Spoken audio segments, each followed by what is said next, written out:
নাঙ্গলকোটের রওশন রফিক একাডেমির পক্ষ থেকে ৫০০ পরিবারে মাংস, নগদ টাকা ও খাদ্য সামগ্রী বিতরণ।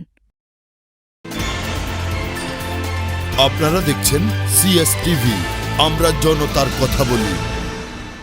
কুমিল্লার নাঙ্গলকোটের রওশন রফিক একাডেমির পক্ষ থেকে প্রায় ৫০০ পরিবারে গরুর মাংস, নগদ টাকা ও খাদ্য সামগ্রী উপহার প্রদান করা হয়েছে।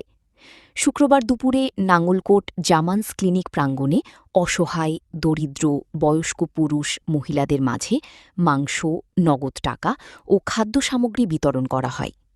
বিতরণ অনুষ্ঠানে উপস্থিত ছিলেন নাঙ্গলকোট বেগম জামিলা মেমোরিয়াল বালিকা উচ্চ বিদ্যালয় সভাপতি, বিশিষ্ট সমাজসেবক ও রাজনীতিবিদ লায়ন মোহাম্মদ বশিরুজ্জামান খান।